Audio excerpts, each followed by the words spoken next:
Coming up this Saturday night, December 6th at 8 p.m. at Grace Bible Church, Winnipeggers will have the rare opportunity to experience one of the world's finest classical guitarists in a solo recital. The Winnipeg Classical Guitar Society proudly presents the extraordinary Meng Su in what promises to be an unforgettable evening of virtuosic and beautiful music making. Chinese-born guitarist Meng Su is a true star of today's international classical guitar scene. She has captured numerous first prizes in major competitions around the globe, including the prestigious Parkening International Guitar Competition in 2015. She holds an Artist Diploma and a Graduate Diploma in Chamber Music from the Peabody Conservatory, where she studied with the legendary Manuel Barrueco. She has performed in over 30 countries worldwide and is currently on faculty at the San Francisco Conservatory of Music. Saturday night's concert with Meng Su is a concert not to be missed. And joining me here over Zoom, I am joined by guitarist Meng Su and April Chen, who is the executive director of the Winnipeg Classical Guitar Society. Hello to you both. So great to have you here over Zoom. Hello. Hi, Mm. thank you for having us. Yeah. So, April, I want to start with you. Getting Meng Su for the Winnipeg Classical Guitar Society, it's quite a coup. How did you manage to bring her to Winnipeg? Can you talk about that process? How did that work? Yeah, so last year when we were planning our for this season, and we wanted something extraordinary or spectacular because this year it's Winnipeg Classical Guitar Society's 50th anniversary. Mm. And we also received support from the Winnipeg Arts Council. And on top of that, Kurt Tittlemeyer, who has been like running the Guitar Society for a long time, has a great relationship with Monk's agent. Ah, And we, our, she is our, she was our first choice. And we talked with her agent, and the timing was perfect. And that's why everything worked out. it's just everything slid into place. Yeah. How did how did you first learn about Meng Su, and what is it you love about listening to her play?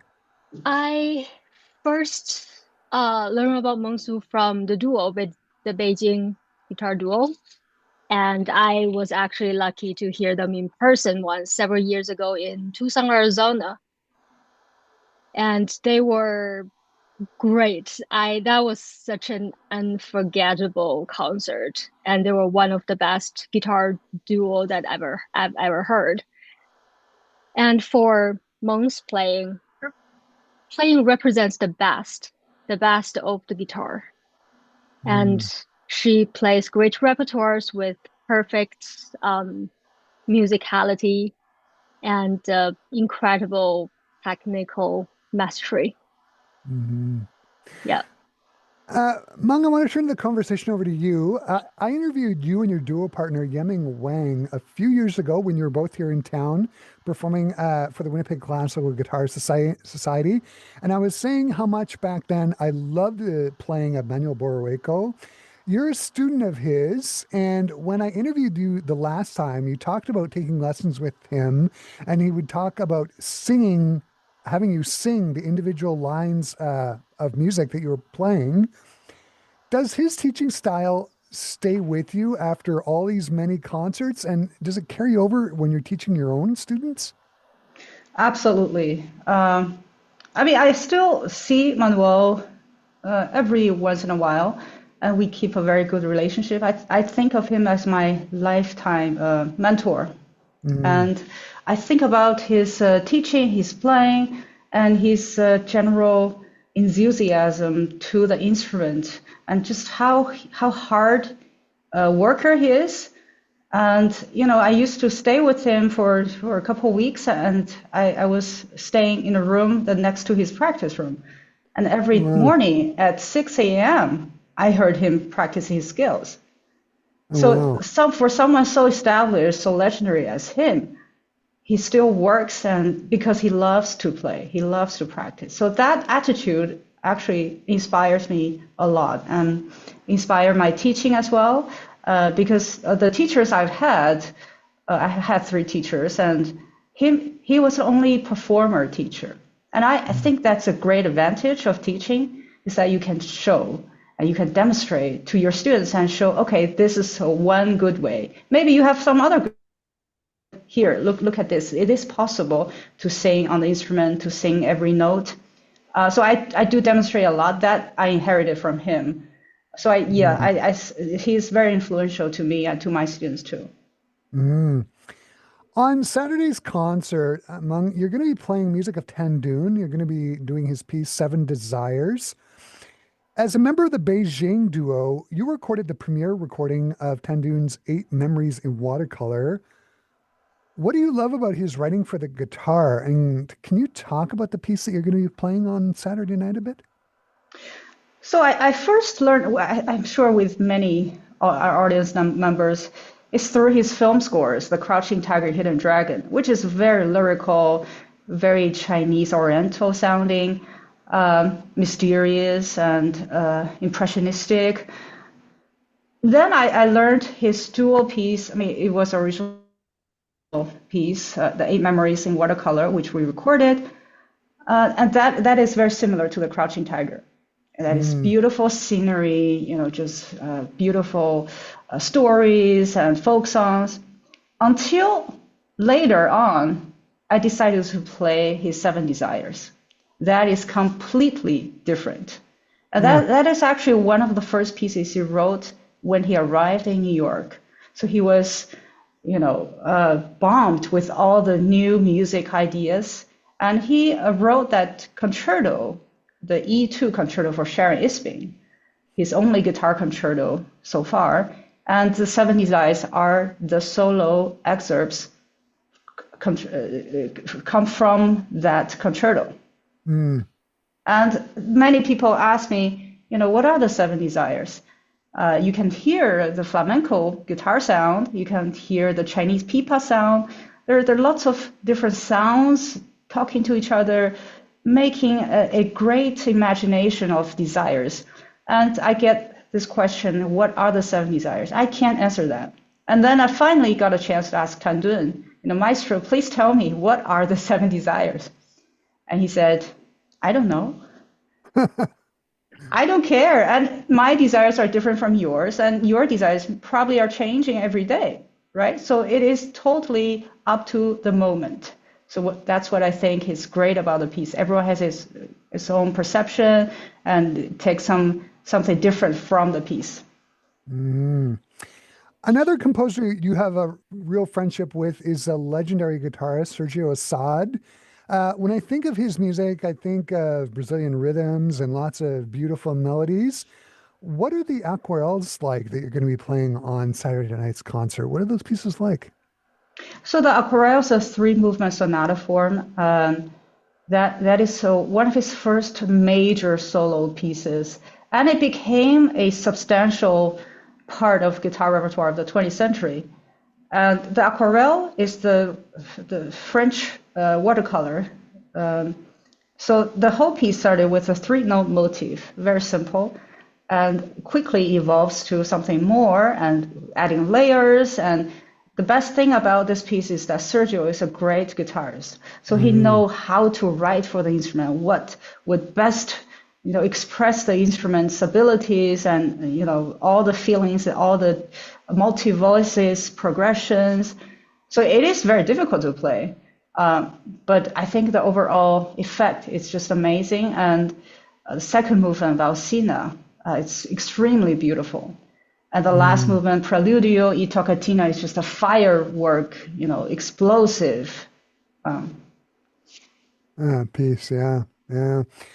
I have a CD with Sergio Assad and his brother Oder Assad performing Scarlatti sonatas on 2 guitars. You're going to be performing 3 Scarlatti sonatas on Saturday night with solo guitar. Do you think Scarlatti sonatas lend themselves well to guitar? And do you need to change voicings or mess around with the accompaniment to make them more idiomatic for the instrument? Well, Scarlatti was Italian, but he worked at Spanish court. So his music was heavily influenced by Spanish music. So that's why lots of from his 555 sonatas, they sound very good on guitars. And especially two guitars. And for Saturday, I'll be playing three sonatas transcribed for one solo guitar. And I think them just so beautiful and exquisite. They're lighter than Bach's music, but they're just a pure enjoy of the music. Yeah.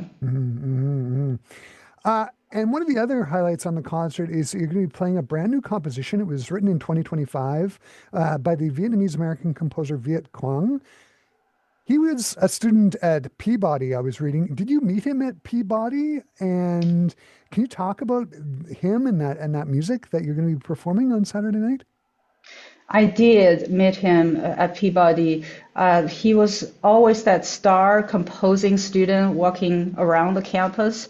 We didn't have much, working together at Peabody, but I tried to commission him to write for two guitars, and he agreed. Then he got too busy. And this opportunity rose last year, 2 years ago, with a Barlow Commission Prize. And out of the 400 applications, he won the commission prize, which is to compose for solo guitar a 10-minute piece. And he delivered this year, and I was the first one to premiere it, because we have four guitarists who are going to premiere in different scenarios.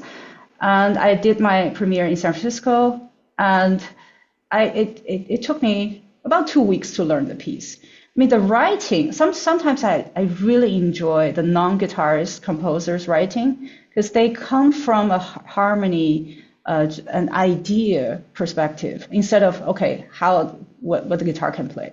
Yeah. So they come from ideas, and then they land the ideas on the instrument. And our job is to help them realize that. I gotta say, I did change a little bit the ending, but that's very minor. His writing is very idiomatic. And what he's capable of doing is this unique sound world where it almost sounded like I was playing with an effect pedal. So like playing electric guitar with loops. But no, I was just playing with one guitar, unamplified, purely acoustic, and he created those echoes with accents. And the name of the piece is Where the Echo Sings. Yeah. Oh, that's going to be terrific. Meng, this has been really great. I'm going to wrap up the conversation by asking what you're looking forward to about coming back to Winnipeg and performing. I live in San Francisco now, so I'm kind of used to the weather. I'm really looking forward to the real winter in Winnipeg. No, you're going to get it. Yeah, and I hope my flight on Saturday morning from Chicago, because I play on Friday night, I play in Milwaukee. Then I'm going to catch the early morning flight to Winnipeg. I hope my flight will be on time and I will be restful and then ready for the concert.